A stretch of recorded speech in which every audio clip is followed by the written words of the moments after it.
Hello everybody, welcome back to my 320 sim, welcome back to the channel and welcome to another update video today.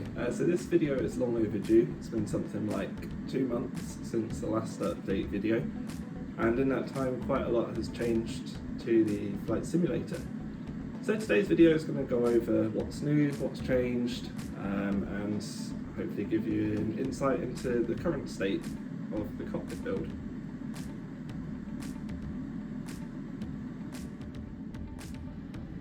Alrighty then, so I'm going to start with the overhead panel. The reason I'm going to start with that one is because nothing has changed to it, so there's literally no difference to the previous video. Everything's still working as it was, and the things that don't work still don't work. And the things that I'm talking about that don't work, we've got the ADRS section up here on the top left. That's not functional except for the rotary switches, so those do set nav in the sim, but the actual push buttons aren't wired in. The other section that doesn't work on the overhead panel is the first officer side, that's this bit here. So we're looking again, the push buttons are not wired in, with the exception of the extract override, which we would use if it's heavy rain. But yeah, otherwise it's all pretty much the same. I can set the annunciator test, and the ones that light up are working, the ones that aren't lit up aren't working at the moment. So that gives you a bit of an idea.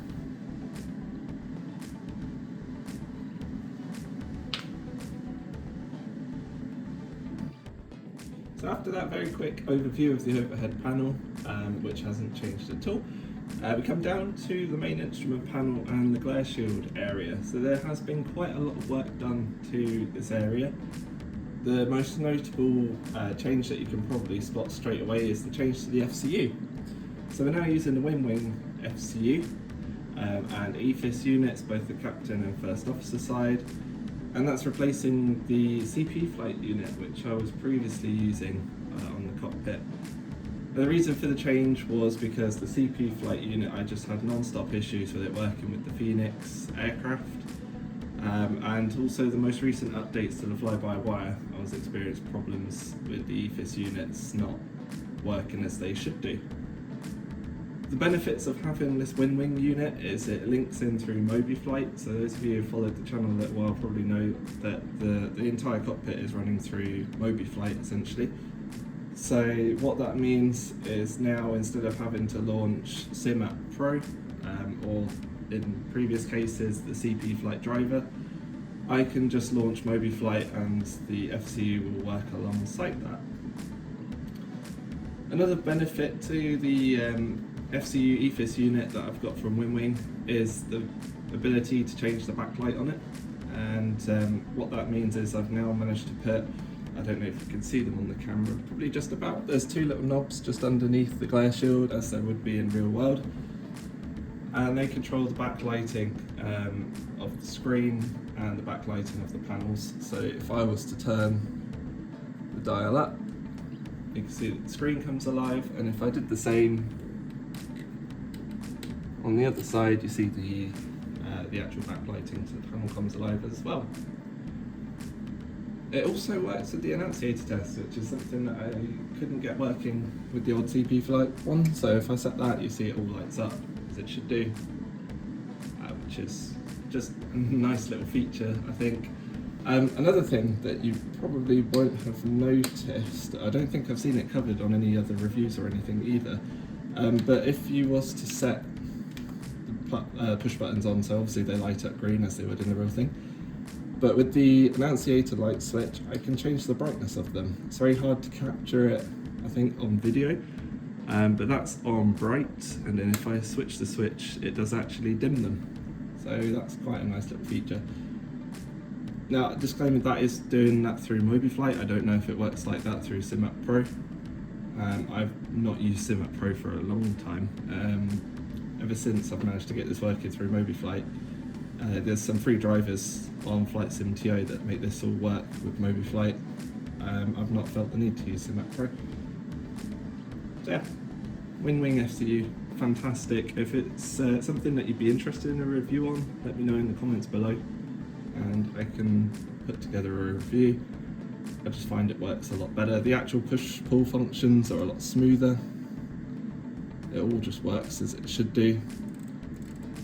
Yeah, I suppose my only sort of gripe with it would be the top part here, where the glare shield is supposed to be replicated. And I say that because for a desktop point of view, for those of you just using a monitor, keyboard and joystick, it's absolutely fine. But in terms of a home cockpit, this lip here does get in the way, because on the real thing it actually sticks out a lot further than it does on the wing unit. But it's a tiny little thing, so I can live with that. That then brings us to the side panel here. So this is, on the face of it, exactly the same as what you've probably seen in previous videos. The actual functionality behind it is different. So now that I'm not using the CP Flight FCU, this unit here doesn't actually, wouldn't have worked, because it actually needs the CP Flight FCU for it to plug into to then interface through their driver. And that's because they run it with a PCB behind it. Now I've taken the face panel off of that, and I've also taken the annunciator buttons away as well, and replaced the internals. So it's now got LED push buttons behind these two. It's also got another push button behind the chrono button. The side stick priority is now just an annunciator, and the auto land is also just an annunciator as well. But what that means is that this is now fully working through MobiFlight as well, which means I get complete control over the lights, so what will trigger them to come on. And it also means that I've managed to change out the LEDs to make them brighter and what have you. So again, if I go for an annunciator test, you'll see that we've got the master warning, master caution. Master caution's still a little bit dim. That could be changed in the future regarding the LEDs to maybe some brighter LEDs. I don't know, but it does the job for now. I also want to change the Autoland light, because that is inverted. Not inverted, inversed, potentially. Basically, in the real thing, the whole square lights up red, and Autoland is written in black. What CP Flight did when they created this panel was they did the whole square in black and wrote Autoland in red. So to change that going forwards, it's probably just going to be one of my square LED push buttons, a red one, which I can then put the text on the top, same as I've done with these. Sort of stenciling out Autoland, and I have a plan for it. It's hard to explain on camera, but yeah.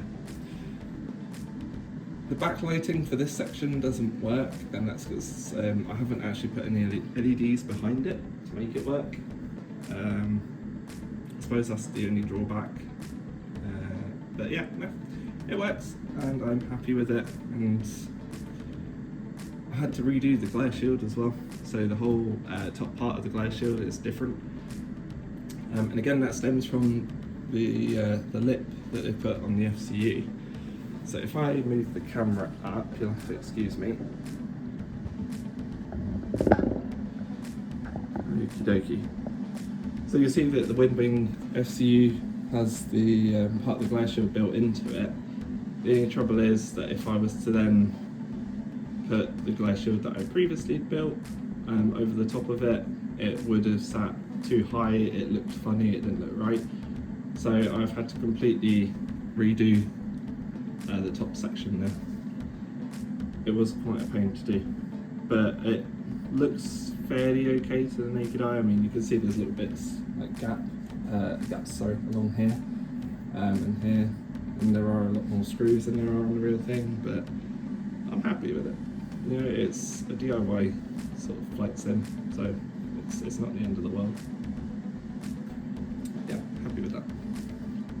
Alrighty then, so coming down to the main instrument panel, the actual main part of the main instrument panel.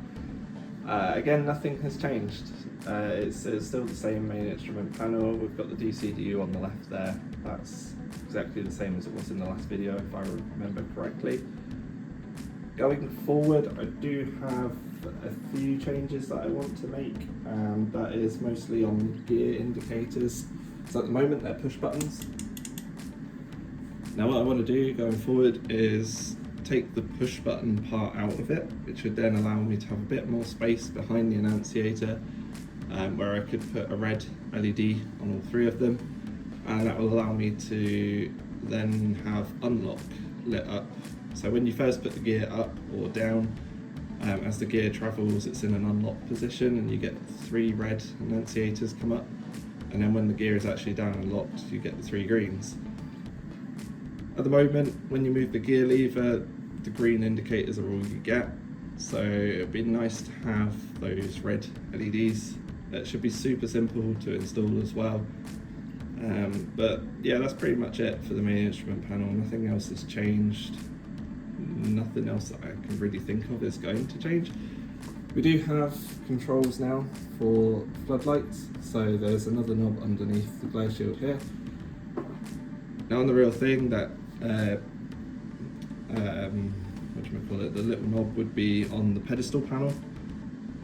For convenience's sake and to keep the pedestal separate to the main instrument panel, the knob is now underneath the glare shield.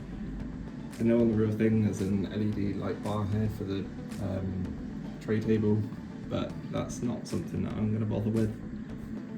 So it just made more sense for me to have the backlighting, the floodlighting control placed there. So the actual floodlights, I can't remember if I covered them in a previous video. They've been installed for quite a while now. They're just under cabinet LED lights. I got them cheap off eBay from China, as with most of my push buttons. But these ones, so I got a pack of 3, and they just simply plug into a little hub, which then the hub plugs into the mains, and when it's plugged in, they turn on. It's as simple as that. To actually get the control of dimming them, so I got a little adjustment dimmer type switch off Amazon, and it's got the cable connectors that fit between the hub that came with the cabinet lights and then the actual mains adapter as well. So whereas the mains adapter just plugged into the hub, now the mains adapter plugs into this switch, and then the switch plugs into the hub, and that just allows me to get backlighting control. I keep calling it backlighting, floodlighting control.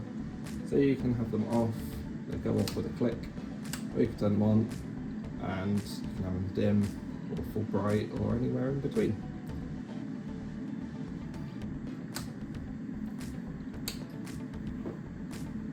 I suppose another change that I wanted to make to it is on here I forgot to put the GPWS annunciator. To do that, I've been thinking about it. It's just going to be another LED push button. So with that, I know it should have, I think it's like an amber and red annunciation on it. But to be honest, I'm just going to put it with the amber, I think, because that's just going to be probably what would light up most often if it was to be needed. Yeah, I need to actually research and pay some more attention to that indicator. But that's just something else that's missing, and that would go on there. I do also want to create some dummy triple brake indicator and clock pieces, because there's gaps at the moment on the main instrument panel where they should be. So here should be the clock, so it would have 3 displays and then have the push buttons and what have you around it. I don't going to bother making it functional, it just needs to lit the parts. I'm going to do it the same as I did with the standby instrument over here. It's just going to be a very thin piece of wood, painted, cut out, and then stuck to the main instrument panel just to sort of fill the gap, really.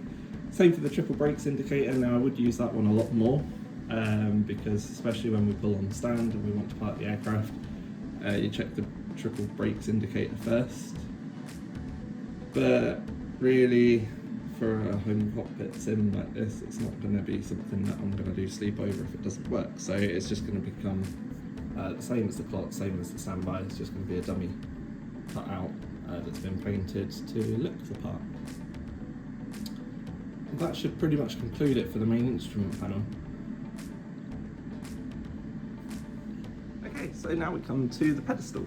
The pedestal panel is the area that's had the most work done to it recently. It's the thing that's changed probably quite substantially since the last video. So it's now almost complete. We've still got the two MCDUs. They're working the same as they were in the previous video. Only the right hand side is wired in, actually functional. The RMP is still the same, and that sits just beneath the MCDU. Below that though is probably all new to yourselves. So we've got the audio control panel, which is this one just here. And this is a dummy panel, it's not wired in. It is just sitting in there as a placeholder at the moment. I've not wired it in because, to be honest, with the limitations of VATSIM and what have you, it just doesn't make sense for me to wire in encoders for audio control. I can't increase the volume or decrease the volume of VATSIM, not on COM1 and COM2 independently as we would in the real world, so what's the point in wiring it all in? Likewise, the PA button, there's no point wiring that in because there's no cabin behind us, so pointless. I suppose the only things that would be useful is, so sometimes you get ATIS frequencies which are co-station, there's a term, it's the same frequency as a VOR. So what you would do is you would tune the VOR into the MCDU, and then what you would want to do is press the VOR button, turn up the volume, and then press voice, and then it would play the VOR, it would swap the VOR into the ATIS broadcast. Places like Edinburgh, I think, have that. It would be useful to wire in the relevant buttons to do that, but I think it's just going to be more hassle than it's worth, and for the amount of times that VATSIM actually have the ATIS available, you know, I to be honest, I just don't see much point in doing that. I think Wing are going to come out with an ACP panel, which would probably be fully functional, so if it came to that point, it could in theory probably just use theirs, but for now it's a dummy panel. I mean, you can still click the buttons, you know, it still have a click as if you were turning them on, you can still twist them as if you were turning up the volume, you can still push the buttons and, you know, switches and what have you, so it's not completely useless, but really it was just there to sort of look the part, and I feel like it does. I also looked to try and find caps for the encoders that would allow the LED to shine through, so when you did turn it on it would pop out and light up, but I couldn't find anything that would allow that. So again, if you're going to make it functional, I feel like I should make it fully functional, or just leave it as placeholder. Another benefit to having that as a placeholder, actually, just thinking about it, is because it allows access to the internals of the pedestal. So just under here, underneath the transponder and DFDR panel, is the interface card. So it's another Lego 2560, I think it's called, R3, basically like a knockoff Arduino card, and that's what's powering the working panels of the pedestal at the moment. I say the working panels, there's only two. There's the transponder and the weather radar on the other side, those are the two functional ones. They're wired into that interface card. It's got a lot more free ports, so if I wanted to wire in this, or I don't know, wire in any other pieces, then in theory I could.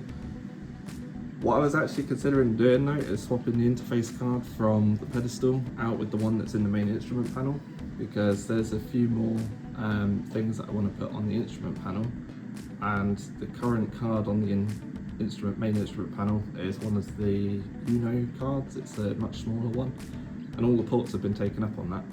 So if I swap them over, because there's not as many ports needed to power the transponder and weather radar, then the smaller card would work here and the bigger card could work in the main instrument panel. Just thinking out loud, that might be something to do one day. So we've briefly touched on it. So this is the DFDR panel. It's not functional. It's got two large push buttons, and it's got an encoder. So in the real thing, this would be a potentiometer, but as you can see, the encoder just goes all the way around. it doesn't work.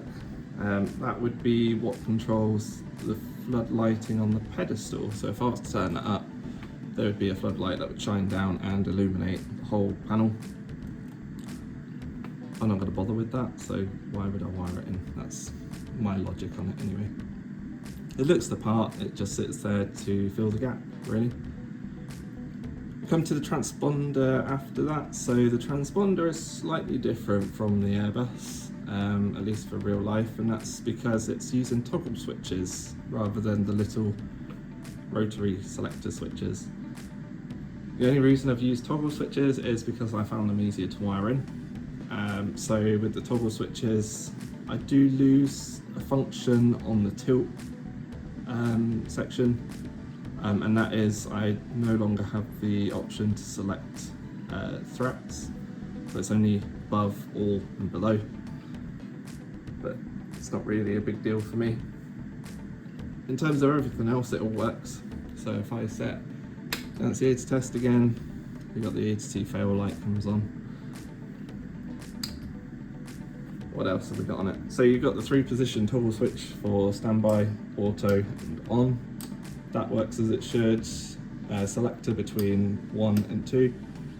I leave it on system 2, it is wired in, it does actually swap between system 1 and 2. But at least the way I've been taught to fly the Airbus is that you have it set to the side that's flying. So it's set to system 2 because that's the side that I sit on in this build. Because the captain side doesn't exist. Under that we've got the altitude reporting switch, so that I leave that permanently on, but it is wired in, and if you select off it does turn it off if you wanted to do that. We've then got the 9 push buttons for the transponder code. I couldn't fit clear on here, or CLR or whatever it was on the real thing, so it just says CL, but does the job.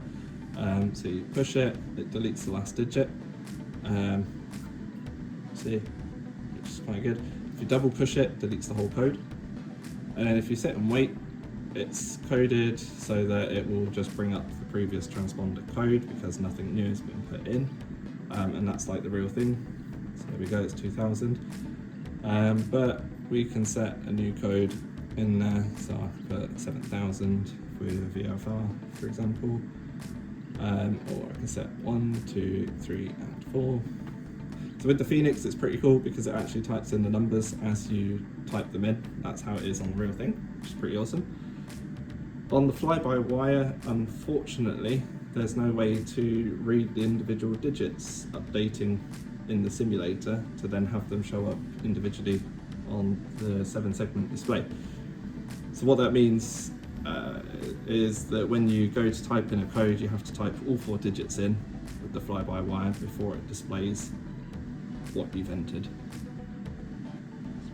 Probably confused you a little bit, sorry. But yeah, so on the Phoenix it just works as it should. The fly-by-wire is a little bit quirky. You've got the ident button that works, and the standby TARA that works as well.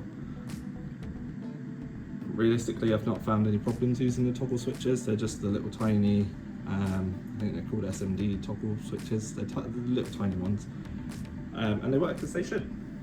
So I'm very happy with how the transponder's turned out. It's using a little 7-segment display. That's the first 7-segment display that I've coded into MobiFlight, and it works how I wanted it to. So I'm very happy with that.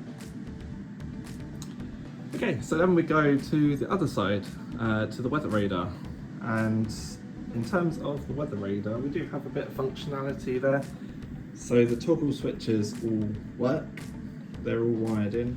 So the toggle switches work, so you've got the locking toggle switch that we talked about in the previous video. So you have to lift it up to then move it to system 1. System 2 is not wired in because, at least in my company real, we don't have system 2, we only have system 1. So lift it up, system 1, that works. And then we've got the predictive wind shear, that one also works. So again, it's a lift and move toggle switch. And then you've got the 2 tiny little toggle switches for multi-scan and ground clutter suppression. They work, but to be honest, they've always stayed in auto. I've not actually touched them in the sim. As for the rotary selectors, they are just static, they don't work, they're not wired in. There is potentiometers under there, so you can see, but it's just a dummy at the moment. And that's primarily because Microsoft Flight Sim doesn't have a weather radar that actually functions like the real thing. So it's pointless having the tilt function and gain controls working if in the simulator it's not going to actually do anything.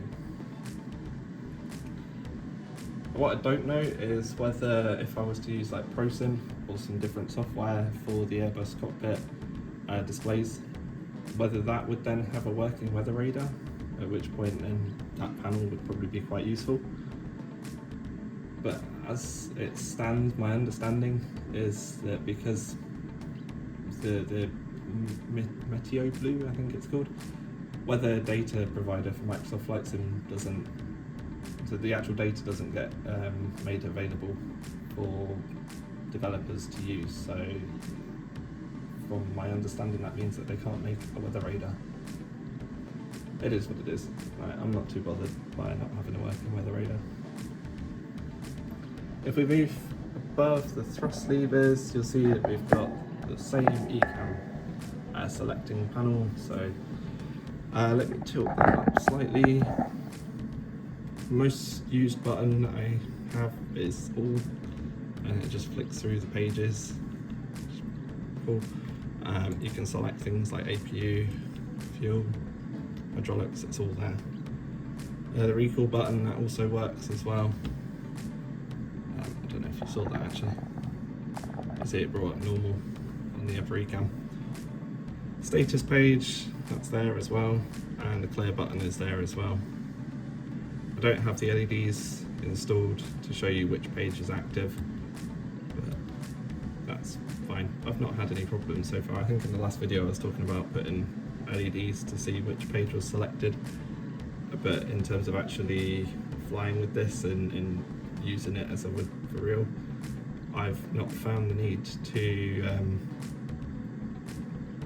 have those LEDs to see which page is selected. Yeah, that works as I wanted it to. This panel, there's no selectors wired in, so this is where there would be the selectors for things like captain on 3, first officer on 3. Same for the brightness knobs down here. We've got nothing installed for those. Again, I think they're just going to be dummy encoders like we did with the ACP. Yeah, that's stuff that can wait really. There was a gap down here between the aft pedestal and the main part of the pedestal. That's been filled in with a piece of wood. I'm going to do exactly the same thing at the back here, just fill it in with a piece of wood. I have also put some black trim around the first officer side top part of the pedestal. How can I best show that? There we go. So it's just a thin piece of wood painted black. That goes all the way around. What else is next for the pedestal? So on the side here should be a little holder for the checklist. I've got a checklist printed out, so it'd be quite useful to have the stowage for it on the side here, and that should be fairly easy to recreate out of wood. After that, it's just a case of placing some more of this trim around the rest of the box, and then I think that's pretty much it. So yeah, the pedestal's come together quite nicely since the last video. If I can zoom out the camera a little bit, give you a bit of a better overview of it. Yeah, it's not completely accurate, so the real thing sits off the floor slightly. It's hard to explain, but the side panel doesn't go all the way down to the floor. On here it does. But again, it's not that big of a deal. I'm not too bothered by it. So yeah, I'm happy with how the pedestal's turned out. It's just a blank panel on the captain's side, so there's no ACP, there's no RMP, there's nothing for that. And that's because we don't have the captain's side built to the sim. Okay, so the only other bits to mention about the flight sim build that has changed is this little side panel, side table piece here. This is where the joystick is, so it's still using the same Thrustmaster joystick that's been used for quite a while now. I managed to get hold of like a, I don't even know what you call it, like a rubber piece to go underneath it, which is there like the real thing would have. It doesn't work quite like the real thing, you know, it's supposed to move with the joystick, but it does the part, it looks the part, you know, it keeps the dust out and stuff as well, so that's pretty cool. And then we've also got the steering tiller. I know this is laid out for the captain's side, but it works just fine on the first officer side. That was from Etsy, I think, and yeah, it's just up there with little command strips. Works a treat. Works directly through Microsoft Flight Simulator. You can just assign it as a controller, which is pretty cool. And I think it was 3D printed as well, which is pretty awesome as well. The chair as well, so I've got some blue covers for the chair, which make it look a bit more Airbus-y, as well as the straps, so it's just racing straps. I presume they're for like if you've got a race car simulator that moves, motion sim, something like that. You can get hold of the straps, and then the straps are just attached to the chair. It just makes it feel a little bit more realistic. These ones are retractable, so if I pull it out, let go, it goes back. It doesn't go back particularly smoothly, but it does go back. They're not quite the same as the real aircraft straps, but you know, it looks the part and it feels the part, so there's that. But that's pretty much it. In terms of what's changed to the sim, that's pretty much everything. Okay, so I'm going to leave it there as a conclusion to the update video. I hope you've enjoyed it. I hope that it's been useful to see what's changed and the plans for the future with the sim build.